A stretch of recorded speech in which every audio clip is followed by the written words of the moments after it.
So thank you for a great introduction. You can hear us well. So if you can hear my voice, it's your time to make to the stage.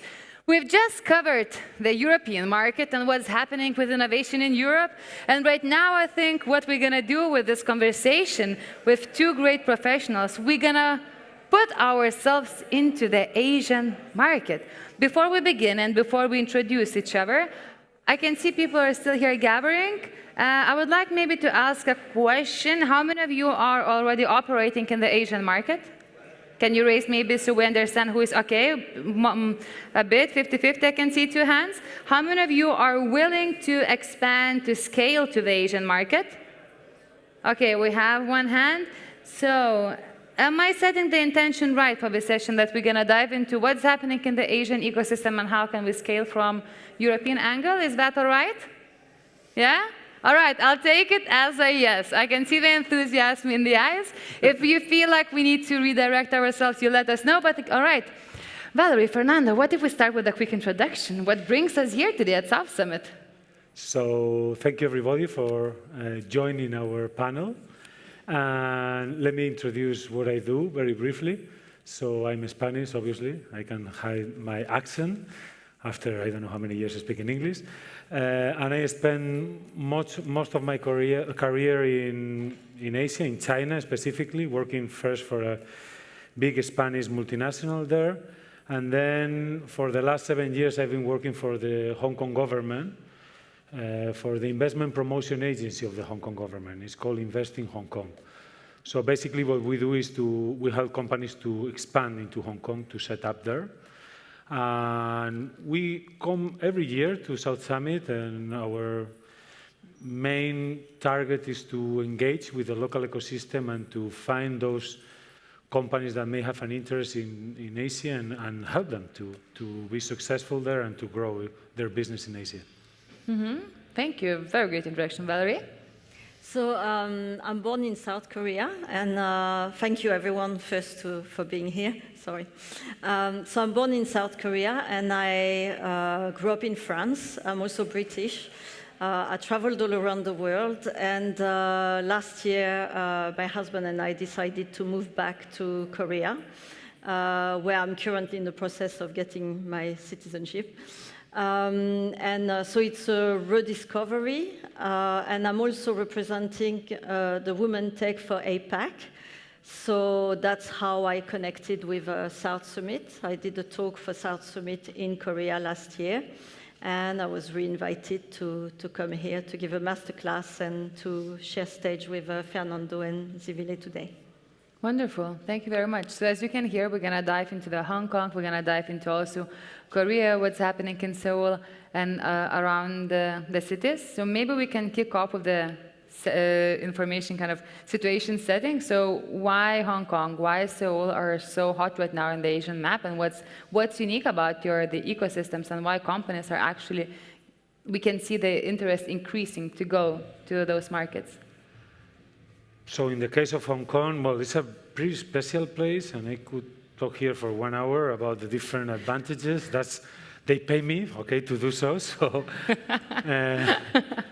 But if I have to choose a couple of or good reasons to think about Hong Kong is, first, its role as a launchpad or gateway to China and Far East Asia. So China, for obvious reason, is the same country, but Hong Kong is an independent jurisdiction, so where there is the principle of the one country, two systems. So we also like to define Hong Kong a little bit as China for beginners.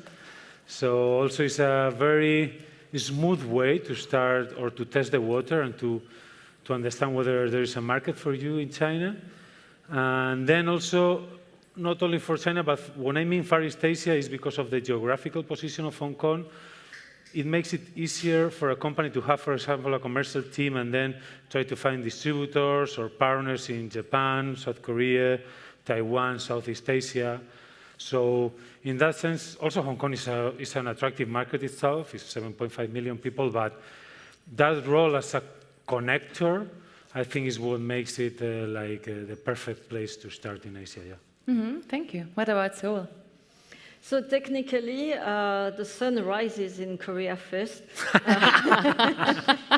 But that's also sometimes a weakness because it's further away. So it's true that Hong Kong is a great connector because it's placed at the right place. And Korea has a great ecosystem, but it's very different to Hong Kong. It's more institutional. So it can take longer to get into the ecosystem. The great news is if you make it, you're a real hero because less people make it. But when you make it, you get really great support that you don't get in most countries because you're accompanied in the entire process. The biggest challenge is to earn the trust of the Koreans, and it's to understand the culture. So I would say for my part, from what the little I know, it's both places have its pluses and minuses, and they're completely different. So it really depends on what are your priorities. Mm-hmm. I'm already catching with my ears. Trust, culture, and both of your countries and cities have that. So where do we begin if someone from Europe decides that, okay, it's time, I've been reading about this magical places and market opportunities, but where does someone begin? Do we need the local people, or do we need to bond the relationship with someone who've done that before? So in Korea, there is something that is called the nonshi, which means you scan the room before you do or say anything. And understand the room. So a lot of people coming from the West arrive and think first thing network and pitch, and it's often the wrong thing because the Koreans do their nonshi and they observe you and they think, right, that's a bit much. So they like people who observe intelligently before they act. So that's what I would say the first thing to do before. Do your research, do your observation, and of course network, but don't dive in too quickly. Don't force it, basically. Would you say the same thing as in Hong Kong? I would say Hong Kong in that sense is a little bit more open, so you can go a bit more aggressive compared to what should be your strategy in Korea. Still, of course, the support of organizations like Invest Hong Kong, which is free support, but also the Spanish consulate, and also I would say tap into your other Spaniards, for example, for Spanish companies that have been already there for a while. So try to dive into their network and to understand what were their own challenges when they started. That will help. And then, of course, you need to go. In the case of Hong Kong, you have a lot of trade fairs and events that could be a first step to go. But also, my suggestion would be not to build only on that, because sometimes you go there, you find a couple of good partners, they send you 2 emails, we love your product and so on. People get excited, and it seems they have already conquered Hong Kong, and it's not like that, because as we were saying, in Asia in general, business relationships are based on trust, and the way you build trust is linked to building also a personal relationship with them. So finally, you need to spend time there, okay, and drink with them, if you drink, or go and meet their families, or meet them more than one time, you know. So you create that personal connection. It seems that nothing is happening, but it's really happening, you know, and then there will be the moment that the orders start to come in. Yeah, actually, I have a funny story. When I was living in Singapore and I was finding my co-founding team, one of the guy was from Japan, another one was from China. Yeah. And one of them would not go into any conversation or discussion about the product market fit before we went out 3 times. Yes. No joke. So how long does it take actually to build the relationship in Hong Kong, Seoul? And what is the timeline for people in the mind to start establishing businesses?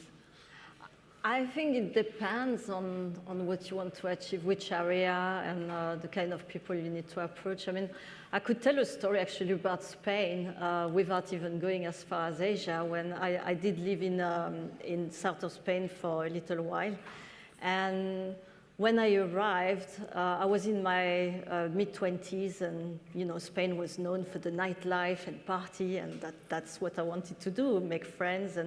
And people told me, you'll see in Spain it's very hard to integrate. And I thought, nah, it's going to be easy. I spoke Spanish. And so every evening I was going to the beach bar, the Chiringuito, and I was asking people, where are you going out tonight? And I said, no sé, like, I don't know. And for months it was like this, and I thought, okay, they just don't want to socialize with me. And one day I stayed quite a long time, and I had an interesting conversation with someone, and around midnight they said, Valeria, are you coming? And I was like, wow, like 3 months to get invited. And I asked them, I said, what did I do wrong? And they said, you always asked us at 5 p.m. where we're going out tonight. We don't know.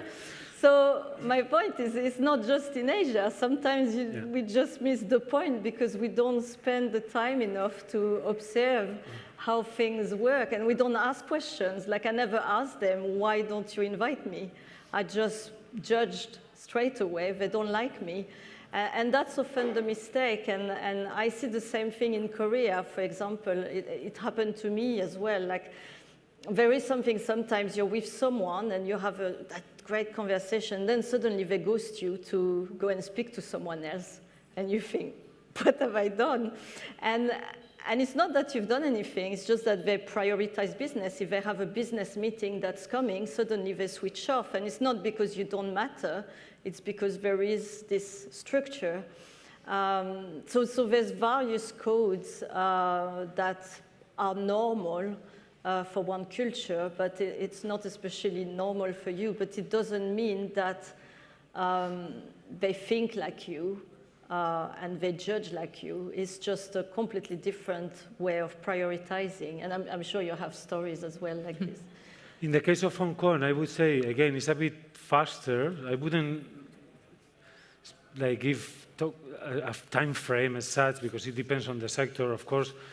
There are sectors, especially if you, for example, for fintechs that go to Hong Kong. So we always tell them to follow their existing customers. So if they're already working with Santander here, so Santander has a branch in Hong Kong, and that introduction from the head office to the branch in Hong Kong will help them a lot to speed up the process and to build that trust, that is needed. Again, Hong Kong is a bit different to China mainland in that sense, or to Korea. I think things can go faster. It's more contract-based. It's more because the business mindset in Hong Kong, both so the Western mindset and the Asian mindset coexist. So in that sense, probably you can go more to business, and you still need to spend that time building the personal relationship, but probably it's faster than in Korea or mainland China for sure. Yes. Yeah. Mm. Fernando, you mentioned before that sometimes companies come with a great product and they think that, oh, I attended one trade show and that's it. We've got the market. We are successful. Do you have some kind of particular more examples when the company, let's say, came with a good product, they did a bit of a presence, but at the end of the day, we've never made it to establish real presence in the market because maybe of some behavioral patterns we don't pay attention into? So I think I will give you an example of companies, for example, cosmetic companies that access the Chinese market through Hong Kong many times because they do cross-border e-commerce. Hong Kong is a great place to do it, or using free trade zones in China. And we've met plenty of them. I won't give names because I need to be confidential and neutral about this, but the first 2 years went great for them. So they met someone, again, the typical love story, where they meet the distributor promised them that they can use them to conquer the whole country and that their product is going to be fantastic, and the first 2 years orders are coming, and they think to keep that structure will keep helping them to grow the business, but at a certain point they hit the wall, right? And the problem is that they don't have people there. All this relationship has been built with few trips a year, so nobody's really following. And there could be different situations that the most serious one is when there is IP infringement, or the brand suddenly they discover there was a very similar name used in a very similar e-commerce shop. But also because at the beginning, because they were not present in the market to explain to their distributor what are the values of the brand, how to do their branding. So you need to educate your customers. It happens everywhere, right? But in the case of Asia, because of the cultural difference, and they are bigger, the gap is bigger, so you need to spend more time. So we always recommend to have at least one person there from your team, someone who understands your company and your product and your cream, and he can talk about how it comes from 2 generations before and all this family business, and he can really tell your story, and don't allow others to just own your story there. Yeah. Yeah. Valerie, as someone who just shared also that we have to observe, so maybe we can also flip what you have observed from the failures, but also the companies that succeeded. What did they do? So I tend to, because there's always a lot of noise of, how we should judge a culture, and how there's all these books as well, and all these links on the internet about how the Koreans, for example, are not very open, but if you look at the real action, K-drama is huge, K-beauty is huge. You have also the K-pop. So how a supposedly closed-minded culture makes it globally, like this all over the world? I mean, it doesn't make sense, does it? You would think they can't make it. And so I've been observing for quite a while. And the thing is, you've got this whole movement in Korea, like, for example, last year when there were this political turmoil with the former president, you get suddenly the whole country following. It's the same thing when you have a K-pop tune, like the last movie, which made it #1. You go everywhere, and every shop, the same song is playing. The kids are playing it. I mean, you can't even hear the song anymore. It's everywhere. And so there's this huge movement of solidarity. So if you get a chance to make it there, you're going to have the support of the country, the institutions, the private businesses. It all goes together. The first thing is to crack the first code. And there are Westerners who go there, and they have been there for 10 years, 20 years. And yes, you do have that feeling of gatekeeping at the start, and I think that's what a lot of Westerners going there find very hard. And it happened to me as well. I had a deal with one business, and it was like the #2, but the #2 in Korea is not enough. You have to convince the #1, because the #2 can say yes, and you're about to start the work. Actually, you started the work, and then suddenly the #1 says stop. But the question is, why is it like this? And it's not like, it's when you really understand how the system works, the CEO in Korea has all the responsibility. Something happens, is the CEO. Even if it's #2 who made the mistake, #2 will not carry the responsibility. If someone has to go to jail, it's going to be the CEO. So they carry a huge amount of responsibility, which is why things are also slower, because they have to carefully make their decision, which is also why it takes time to build trust. And also, trust comes more through introductions. So if you get if you get introduced by the right people, then things can go quicker, which is why you have to do your nonchi. You have to observe the room to understand who is connected with who. And also your positioning, what have you achieved, which university did you go to, because it is very institutional, so the name of your university is very important. who you associate with. So sometimes you could be in a situation when number two is not really trusted, so you come in that circle. And so if you become too close to number two, you might get affected by this. But if you find a way to navigate it, because I would say, I mean, I don't want to speak for Hong Kong, but from what I know, it's easier to come in, but there's also more competition. There's more people wanting to make it in Hong Kong. Than Korea, there's less competition because people go there and they're already scared, you know, they think I'm not going to make it. So you already have lots of competition that's removed. So it's a lot about resilience, observation, making the right friends, and giving, the power of giving.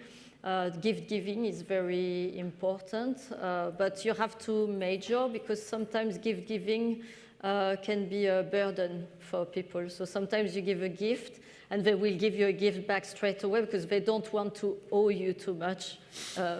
And so it can also create distance. So you have to evaluate pretty much everything. But what I would say, since I've been there, is my capacity of doing business has increased 120%.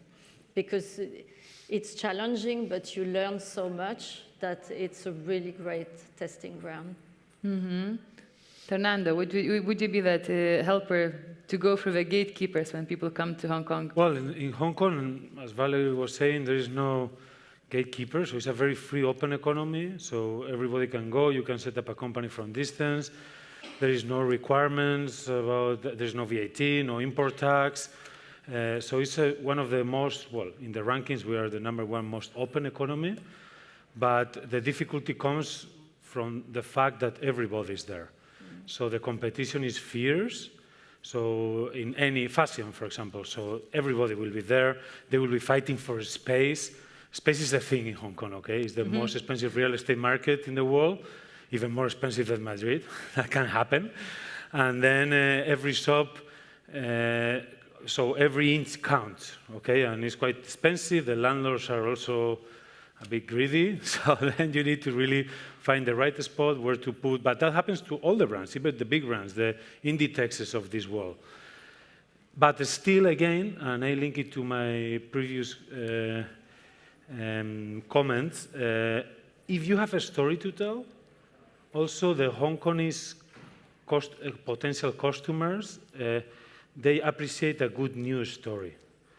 If you're a little brand from, I don't know, Granada, and you have this, you're a producer of footwear with this special material coming only from that specific mountain, using that specific cow breed, and you tell the story, there is a market for you. But you need to spend time there, because if you are going to expect that you meet a distributor and he's going to spend time and energy and resources learning your own story and then pushing your brand, is not going to happen. So that's why I was saying you need to make it personal with invite him or her to your farm or to your village in Granada, educate him, and be there in the market. So then you can make it. But otherwise, if you expect someone to do the job for you, not going to happen. Yeah. Mm-hmm. Okay, there is no free lunch or easy lunch. Yeah, exactly. Do we have any questions from the audience, actually? We spent now around 24 minutes talking, but maybe there are some questions you would like to know or something? Or we continue? Okay. Yes, we have questions. Yes, please go ahead. Maybe we're going to... Okay, the microphone is coming. Very good. Fernando, can you tell us, for example, if we are one of these Spanish companies that wants to go to Hong Kong, what would be your help, sort of in a practical way? How would you help us do that? So, Invest Hong Kong is a government body, so all our services are free. That's quite important, especially if you're a PYME, right? As a medium, small company. And we will help you to understand what are the implications to all the practicalities around setting up a company there. So how to incorporate a Hong Kong Limited, how to recruit your team, visa, even if you're going there with your family, schooling of your kids, all of that. And if you're in an earlier stage and you're still trying to understand if there's a market for you, we'll help you also to navigate that and to understand which events you have to attend, give you some contacts. We won't replace your business development department, so don't fire them. You will need them because, again, there is no freelance, so you will need to come with your plan. But we will be a good facilitator, soft landing partner. And again, you shouldn't only talk to us, talk to the consulate, talk to the Spanish chamber. The more people you talk, the better, right? Yeah. Okay, so what would be your final word to everyone who are here with us today and thinking about expanding to Asia? Okay, my final word would be that, well, we have a stand there, so you can talk to us there and I can give you more details. But go and experience it yourself. So whatever we tell you here, because each one is living it in a different way, and you really need to go and just walk around Hong Kong and see how was the vibe, you know, and talk to people. Even there, you go to an event and maybe you think, when I was living in Shanghai and I attended the most random events, okay? I like a good party anyway, but I was like going to events that I thought at the beginning, I have no friends there, I don't know what this is about, but it always helped to network and to understand the city and what it can offer. So really don't think you can do it from here. That really doesn't work. And I would say for Korea, be prepared to be part of the community. If you isolate yourself, it's going to be very difficult, but if you're part of the community, people will be, once they trust you, they will be willing to take your hand and help you all along. So that is a very important thing to understand, which also means work. There is no full line between work and private life. You will go out with the people you do business with, you will share things. It's not just my personal life and business separate. It's part of a community. So if you're prepared to be part of the community, you're going to have a wonderful time and probably success. If you think it's better to do something on your own, and it might be better than Hong Kong because there is the English influence as well, so that's probably... Yeah. Wow. Fernando, Valeria, I think we've got a very good overview. What's happening in Asia, what are the differences between the two ecosystems, and if you have any more questions, we have the South Summit networking app. We do have also the stand with Hong Kong, right? Yeah. So just shoot the questions, reach out to them, and get to know more. And thank you very much for finding time and being here with us today.